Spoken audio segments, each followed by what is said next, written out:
시편 133편 3절에 여호와께서 복을 명령하신다니 곧 영생이로다. 우리가 복이란 것은 하나님과 함께하는 것, 그것이 가장 큰 복입니다. 하나님께서 주시는 그 영생의 축복을 받으시기 바랍니다. 오늘은 은혜를 받은 자 마리아란 제목으로 함께 은혜 받고자 합니다.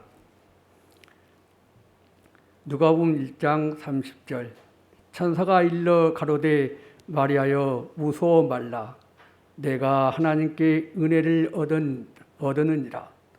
보라 내가 잉태하여 아들을 낳으리니 그 이름을 예수라 하라.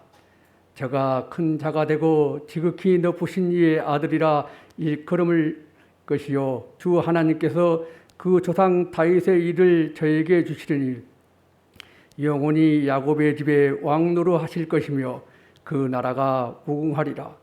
마리아가 천사에게 말하되 나는 사내를 알지 못하니 어찌 이 일이 있으리이까.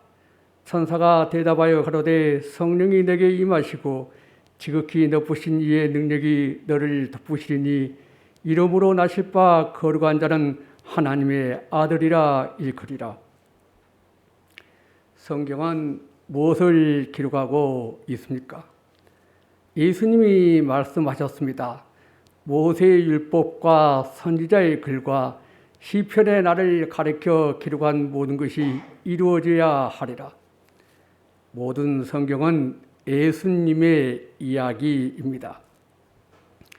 예수님 시대에는 구약이라 부르지 않고 모세의 율법, 선지자의 글, 시편 이렇게 3부로 나누어져 있습니다.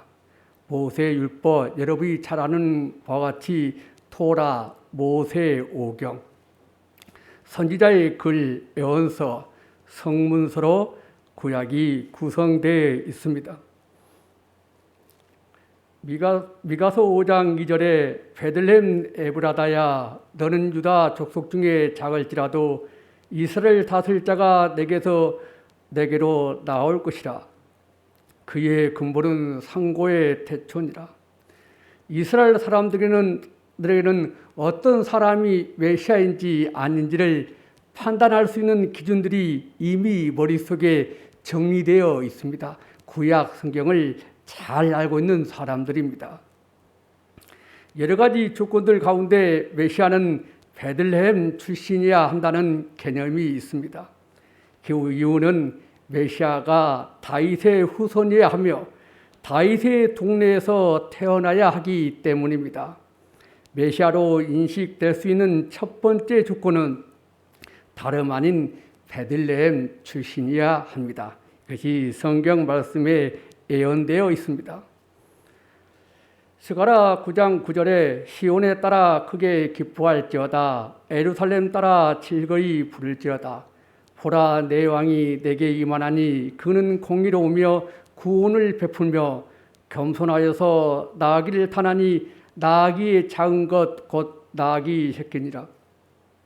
어떤 사람이 메시아적 행위를 할 경우 그를 검증해 볼 수 있는 조건들이 바로 메시아에 관한 예언들입니다. 만약 이런 예언들에서 조금이라도 어긋난다면 그는 진정 메시아가 될 수 없습니다. 그래서 신약 성경에 이는 성경을 응하게 하려 함이라. 만약에 예루살렘에 입성하는데 말을 타고 온다. 그는 가짜 메시아인 것입니다. 그 메시아 행위는 나귀 새끼를 타고 예루살렘에 입성한다. 그는 바로 메시아라고 말하고 있는 것입니다. 예수님은 이사야 53장 7절에 고난 중에 침묵해야 합니다. 고난 중에 내가 죄가 없다 항변해 버리면은 그는 예수님이 아닌 것입니다. 이사야 7장 14절에 그러므로 주께서 친히 중재로 너에게 주실 것이라. 보라 처녀가 잉태하여 아들을 낳을 것이요 그 이름을 임마누엘이라 하리라. 예언되어 있습니다. 에레미야 23장 5절에 다윗에게 한 의로운 가지를 일으킬 것이라 그가 왕이 되어 지혜롭게 행사하며 세상에서 공평과 정의를 행할 것이라. 메시아로 인식될 수 있는 조건은 다름 아닌 다윗의 계보를 통해서 와야 됩니다. 아무런 혈통 가문에서 오면은 안 된 것입니다. 그래서 이 사람이 메시아인지 아닌지를 구별하려면은 구약 성경에 예언된 그 말씀이 그 사람에게 응하여 졌는가를 판단하는 것이 바로 신약 시대에 살아가는 유대인들의 삶이었습니다. 그런데 이분이 누구신고 하면은 이사야 9장 6절에 이는 한 아기가 우리에게 낳고 한 아들을 우리에게 주신 바 되었는데 그 어깨에는 정사를 메었고 그 이름은 기모자라 모사라 전능하신 하나님이라 영존하신 아버지라 평강의 왕이라 할 것입니다. 이 분은 전능하신 하나님이십니다. 구약에서 약속하신 그분의 이야기, 구약은 그분의 이야기인 것입니다. 우리를 구원하시기 위해 이 땅에서 일하신 하나님의 이야기, 구속사에 관한 이야기를 우리에게 들려주고 있는 것입니다. 4,000년 오래된 약속이 있었습니다.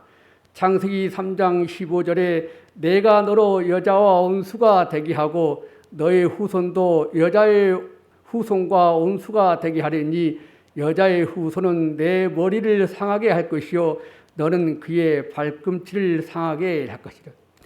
약속하셨습니다. 여자의 후손이 와서 우리를 구원하여 줄 것이다. 갈라디아서 4장 4절에 때가 참에 하나님이 그 아들을 보내사 여자에게서 나게 하시고 하나님의 예언이 성취되는 것입니다. 마태복음 1장의 족보를 읽으면 얼마나 우리가 잊기가 힘듭니까? 아브라함과 다윗의 자손 예수 그리스도의 세계라. 수많은 사람들이 낳고 바로 여자의 후손에서 예수가 와야 하기 때문에 낳고 기록되어 있습니다. 메시아의 계보 및 탄생 이야기는 예수님이 약속된 메시아로서 구원자이심을 선포합니다. 아브라함과 다윗 자손 예수 그리스도의 세계라. 하나님의 약속은 반드시 이루어집니다. 아브라함과 언약했던 그 약속, 다윗과 언약했던 그 약속대로 예수님이 오신다는 것입니다. 족보는 아브라함에게 전해진 하나님의 언약이 다윗의 계보를 통해 예수님으로 성취되었음을 증거하고 있습니다. 언약의 성취를 하나님이 신실하게 이루어가고 있다는 것을 우리에게 들려주고 있습니다. 성경의 족보는 역사적인 사실을 증명하고 있습니다. 이거는 허구로 꾸며낸 이야기가 아니라 역사적인 사실에 증명해서 아담과 아브람, 다윗, 바벨론, 예수 낳고 예수님이 오셨습니다.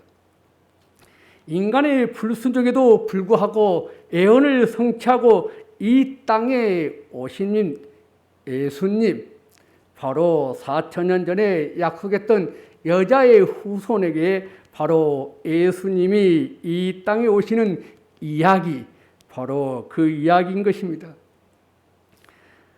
하나님께서 여자의 후손을 주셨다는 그 약속, 창세기 3장 15절, 보라 처녀가 잉태하여 아들을 낳을 것이라 예언되어 있습니다. 그 약속대로 처녀 마리아에게 성령으로 잉태되어 예수님께서 이 땅에 나셨다는 이야기인 것입니다. 예수님이 재림하심으로써 모든 예언이 성취될 것입니다. 요한복음 1장 24절에 말씀이 육신이 되어 우리 가운데 거하심에 우리가 그 영광을 보니 아버지의 독생자의 영광이요 은혜와 진리가 충만하더라. 태초에 말씀이 계시지라 이 말씀이 하나님과 함께 계셨으니 이 말씀은 곧 하나님이시라. 말씀이 성육신 되셨습니다. 성육신, 죽을 수 있다는 것입니다. 우리 죄를 대신해서 죽으시는 예수님이라고 우리에게 설명하고 있습니다. 마태복음 1장 21절에 아들 낳으리니 이름을 예수라 하라. 이는 그가 자기 백성을 저희 죄에서 구원할 자이십니다. 구원, 죄와 사망으로부터 건져내는 것을 말합니다. 구속, 대가, 값을 치르고 구원해내야 합니다. 값을 치르지 않고서는 절대 건져낼 수 없기에 예수님이 오신 것입니다. 죄로 인해 온 인류는 사단에게 사로잡혀 있었으며 예수님께서는 십자가에서 대속의 피를 속전으로 흘리셔서 우리를 건져내셨습니다. 하나님의 자기 피로 우리를 속전하여 주신 것입니다. 디모데전서 2장 6절에 그가 모든 사람을 위하여 자기를 속전으로 주셨으니 기약이 이르면 증거할 것이라. 예수님께서 우리를 대신하여 대속의 피로 속전을 치러 주셨습니다. 우리를 대속하여 주신 그 은혜가 예수님의 피 십자가인 것입니다. 천사가 방문했습니다. 천사가 일러 가로되 마리아여 무서워 말라. 내가 하나님께 은혜를 얻으니라. 하나님의 은혜, 보라 내가 수태하여 아들을 낳는 것이 바로 하나님의 은혜인 것입니다. 그러면 거기에 대한 반응이 어떤 것인가를 우리가 생각해 볼 수가 있는 것입니다. 유대인의 성은식이 바로 바르 미츠바입니다. 바르 아들, 미츠바 계약, 계약의 아들, 율법의 아들이라고 유대인들은 성인식을 합니다. 마리아는 12살 때 성인식을 했습니다. 탈무드는 13살 이하의 명세는 효력이 없다고 가르칩니다. 아직 성인이 아니기 때문입니다. 성인이란 하나님과 계약을 직접 맺은 사람입니다. 이때부터 결혼을 하거나 자신을 자기 명의로 구입할 수 있는 법적 권리가 주어지고 또한 모세 시대로부터 전해온 613개의 율법을 지켜야 하는 의무가 있습니다. 그래서 마리아가 12살에서 18살 사이에 결혼을 했을 것이라고 생각되어집니다. 성령으로 잉태 이해할 수가 없습니다. 마리아가 천사에게 말하되 나는 사내를 알지 못하니 어찌 이 일이 있으리까 이해할 수 없는 것입니다. 성령이 내게 임하시고 지극히 높으신 이의 능력이 너를 덮은다 하는 그 말씀을 마리아가 이해하겠습니까? 못하는 것입니다. 이해 못하는 마리아에게 성령으로 잉태한다고 말하고 있습니다. 그 인생에는 한 번도 가보지 않는 그 길을 걸어가야 하는 것입니다. 인생의 중차대한 갈림길에서 무엇을 선택할지에 따라 인생의 방향이 달라집니다. 인생에는 정답이 없어 어떤 선택을 하는 것이 맞는지 알 수가 없습니다. 바로 여기에 고뇌와 인간적인 한계가 생겨납니다. 어느 것이 좋은지 모르기 때문에 갈등합니다. 하나의 선택은 다른 하나의 포기를 의미합니다. 과연 이 길이 맞는지 틀린지 알 수 없는 인간의 삶 속에 마리아는 한 번도 가보지 않는 그 길을 가야 하는 것입니다. 유대인의 결혼 풍습이 있습니다. 오늘날 결혼 풍습과 다른 것입니다. 첫 번째, 정혼입니다. 정혼은 법적인 효력이 있을 때 육체적인 관계는 불가합니다. 그리고 이별이 있습니다. 데리러 올 것이라고 약속한 후에 떠납니다. 그리고 기다림이 있습니다. 1년 동안 결혼 준비를 하고 있습니다. 신부는 순결함을 지켜야 하는 것입니다. 그리고 돌아옵니다. 신부를 데려오라고 신랑을 보냅니다. 그 다음에 혼인, 결혼식이 이루어지는 것이 바로 유대인의 결혼 풍습입니다. 요셉과 정혼한 상태의 마리아, 말의 상태 처녀인데 임신이라니 이게 말이 됩니까? 수줍기도 하고 두렵기도 한 수태고지의 상황, 너무나 두려운 것입니다. 믿을 수가 없는 것입니다. 간음 돌로 쳐 죽이는 시대입니다. 누가복음 1장 34절에 마리아가 천사에게 말하되 나는 사내를 알지 못하니 어찌 일이 있으리까? 이 말은 저 약혼자가 있어요. 저 죽어요. 이 말인 것입니다. 신명기 22장 23절에서 처녀인 여자가 남자와 약혼 후에 어떤 남자가 그를 성읍 중에 만나 동침하며 너희는 그들을 둘 다 성읍 무리로 끌어내고 그들을 돌로 쳐 죽일 것이라는 율법이 있는 것입니다. 저 약혼자요, 저 죽어요 하는 그 마리아의 심정을 여러분이 이해해야 합니다. 우리는 요한복음 8장에 잘 아는 이야기입니다. 간음하다가 현장에 잡힌 여인. 예수께 말하되 선생이여 이 여자가 간음하다가 현장에서 잡혔나이다. 모세는 율법에 이러한 여자를 돌로 치라 명하였거니 선생은 어떻게 말하겠나요? 간음하다 걸리면 돌로 쳐 죽어야 하는 것입니다. 이때 유대 당시의 문화인 것입니다. 그리고 아버지와 가문을 욕보이는 큰일인 것입니다. 고대의 삶에 같이 가는 동네입니다. 동네, 가족의 공동체, 친족들이 이루는 동네 속에 살아가고 있습니다. 고대 성경 기대의 사람들에게 있어서 가장 중요한 사회적 가치는 명예와 수치의 개념입니다. 수치를 피하기 위해 죽음을 택하기도 하고 명예를 얻기 위해서 무슨 일인지 하는 사람들입니다. 자신의 딸 가운데 간음을 한 여인이 있다면 가족 전체의 수치가 되는 것입니다.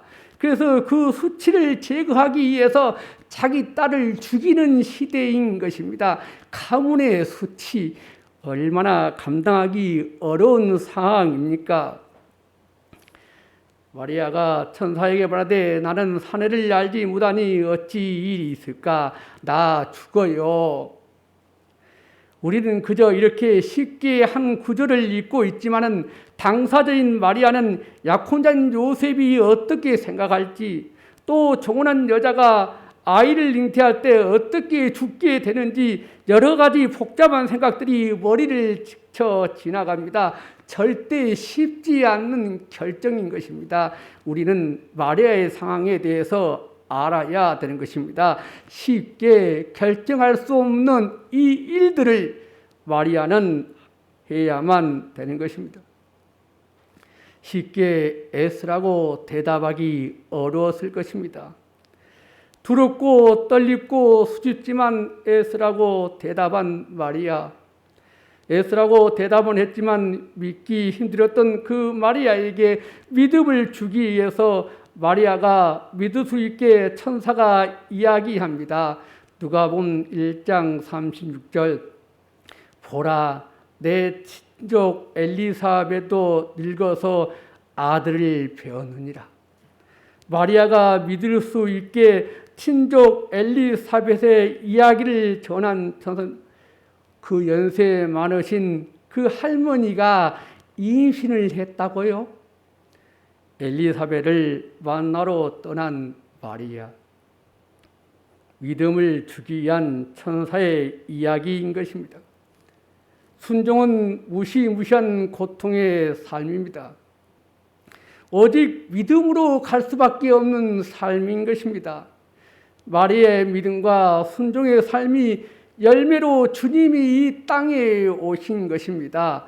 하나님의 뜻이 성취되기 위해서는, 하나님의 계획이 이루어지기 위해서는 누군가의 철저한 순종의 사람이 있어야 하는 것입니다. 하나님의 뜻이 성취된 것이 반드시 이루어지는 것이 바로 복인 것입니다. 누가복음 1장 45절에 믿은 여자에게 복이 있도다. 주께서 그에게 하신 말씀이 반드시 이루어지라 하는 그 하나님의 성취를 이룰 분이 있어야 하는 것입니다. 바로 철저한 순종의 사람. 대저 하나님의 모든 말씀은 능하지 못함이 없느니라. 마리아의 믿음입니다. 마리아의 믿음, 말씀대로 내게 이루어지리다. 주의 계집 종려니 말씀대로 내게 이루어지리다. 첫 여인 하와의 의심과 불순종과는 전혀 다른 모습입니다. 하와의 불순종, 마리아의 순종, 얼마나 고귀한 일인지 모릅니다. 마리아가 이르되 주의 여정요니 말씀대로 내게 이루어지다. 말씀대로 내게 이루어지다고 고백할 때 주님의 역사가 일어나는 것입니다. 임신하게 된 것입니다. 그래서 누가복음 1장 46절에서 56절에 마리아의 창가 하나님의 구원의 역사를 이루고 계시는구나. 우리의 죄 문제를 해결하기 위해서 하나님의 구원의 역사는 이루어지는 것을 깨닫게 되는 것입니다. 그래서 누가복음 1장 47절에 내 마음이 하나님이 내 구주를 기뻐하였으며 그의 여종의 비천함을 돌보셨음이라. 보라 이제 후로는 만세의 날을 복이 있다 일컬이라. 예수님의 탄생은 한 여인의 순종으로 이루어진 것입니다. 예수님이 이 땅에 오신 것은 마리아의 믿음과 마리아의 순종이 있었기 때문에 가능한 것입니다. 그러나 이것으로 끝난 것이 아닙니다.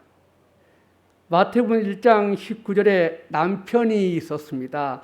그 남편 요셉은 의로운 사람이라 저를 드러내지 아니하고 가만히 끊고자 하여 이 일을 생각할 때 주의 사자가 현명하여 가로되 다윗 자손 요셉아 내 아내 마리아 데려오기를 무서워 말라. 저에게 잉태된 자는 성령으로 된 것이라. 예수 그리스도의 날심은 이러하니라. 그 어머니 마리아가 요셉과 약혼하고 동거하기 전에 성령으로 잉태된 것이 나타났다. 정원 법적 부부로 인정된 것입니다. 육체적 관계를 맺지 못하는 시기가 바로 정원입니다. 동거하기 전에 두 번째 결혼식 전에 바로 아기가 있다는 것입니다. 자신과 조혼한 여자가 다른 남자아이를 잉태했다는 것입니다. 요셉은 황당해서 정신이 하나도 없었을 것입니다. 아직 결혼도 하지 않는 신부가 다른 남자아이를 사랑한다고 생각해 보십시오. 얼마나 황당한 이야기입니까? 그 남편 요셉은 의로운 사람이라 저를 드러내지 아니하고 가만히 끊고자 하여. 당시 유대 사회의 의로움이 무엇입니까? 유대 사회의 의로움은 율법을 기준으로 판단하고 행동하는 것입니다. 유대인들의 의로움은 율법대로 하는 것입니다. 그 율법이 무엇입니까? 신명기 22장 23절에 처녀인 여자가 남자와 약혼한 후에 어떤 남자가 그를 성중에 만나 동침하면 어떻게 해야 됩니까? 돌로 쳐야 됩니다. 아이를 가졌어요. 그 시대의 생물학적으로 당연히 무엇을 생각했을까요? 동침했다는 것입니다. 이 법을 근거로 하자면 어떻게 해야 돼요? 돌로 쳐야 되는 것입니다. 신명기 22장 24절에 너는 그들을 둘 다 성음으로 끌어내고 그들을 돌로 쳐 죽일 것이라. 이때 당시에 유대인들의 의로움은 법대로 하는 것 돌로 쳐 죽여야 하는 것입니다. 얼마나 무서운 시대입니까? 근데 요셉은 어떻게 했습니까? 마태복음 5장 7절에 긍휼히 여기는 자는 복이 있나니 그들이 긍휼히 여김을 받을 것이며, 긍휼, 불쌍히 여겼다는 것입니다. 우리를 긍휼히 여기셔서 십자가에 달려 돌아가시는 예수님, 우리를 용서하시고 새 생명을 주신 예수님, 이 긍휼이 요셉에게 있었다는 것입니다. 누구의 허물을 덮어주는 것입니다. 마리아의 허물을 덮어주기로 했습니다. 왜? 마리아를 긍휼히 여겼기 때문입니다. 기독교의 의로움은 예수 그리스도이십니다. 예수님의 긍휼이 뭡니까? 우리의 죄를 덮으시고 십자가에 희생하신 예수님의 그 사랑을 요셉은 가졌다는 것입니다. 허물을 덮어주기로 선택했습니다. 죽일 수가 없는 것입니다. 하나님의 사랑을 배운 이 요셉이 하나님이 가졌던 그 긍휼의 마음, 율법의 정신, 그 긍휼의 마음을 가지고 마리아에게 살려주기로 하신 그 하나님의 사랑의 정신을 가지고 있는 것입니다. 이를 생각할 때 주의 사자가 현명하여 가로되 다윗의 자손 요셉아, 내 아내 마리아 데려오기를 무서워 말라. 저에게 잉태된 자는 성령으로 된 것이라. 그 아기는 하나님의 것이다 말하고 있습니다. 자신이 들어오야 하는 다른 사람의 아기가 아니라는 것입니다. 요셉은 이 아기가 하나님인 것을 충분히 이해했습니다. 왜냐하면 요셉은 이미 이사야 선지자의 예언을 알고 있었기 때문입니다. 우리 구원을 이루기 위해서는 여자의 후손에서 예수님이 오시다는 그 예언을 알고 있었기 때문에 이 아기는 하나님의 것임을 알아차렸습니다. 이사야 7장 14절에 그러므로 주께서 친히 징조로 너희에게 주실 것이라. 보라, 처녀가 잉태하여 아들을 낳을 것이요. 이 예언 속에서 그 누군가 여자의 후손이 태어나야 하는 것입니다. 그래서 이 이야기는 다른 사람의 것이 아니라 하나님의 것이라고 말할 때 받아들인 것입니다. 마리아가 이르되 주의 요종연이 말씀대로 내게 이루어지이다. 하나님의 말씀을 믿고 메시아를 기다려온 마리아와의 요셉입니다. 말씀대로 내게 이루어진 예언의 말씀을 붙들고 사는 삶입니다. 보라, 처녀가 잉태하여 아들을 낳을 것이요 그의 이름을 임마누엘이라 하리라. 아무리 불가능한 내용을 담고 있더라도 그 기적과 역사는 그 계시와 말씀을 의존하고 순합하는 자에게 일어나는 것입니다. 말씀에 의존적인 삶을 살면서 계시를 순화하는 사람에게 기적은 일어나는 것입니다. 말씀을 온전히 믿어야 하는 것입니다. 예수님이 약속된 메시아에서 구원자임을 선포하였습니다. 이사야 7장 14절에 보라, 처녀가 잉태하여 아들을 낳을 것이요 그 이름을 임마누엘이라 하리라. 보라, 처녀가 잉태하여 아들을 낳을 것이요 그 이름을 임마누엘이라 하리라. 그 예언의 말씀이 바로 성취되었다고 말씀해 주고 있는 것입니다. 마태복음 1장 21절에 아들 낳으니 이름을 예수라 하라. 이는 그가 자기 백성을 저희 죄에서 구원할 자입니다.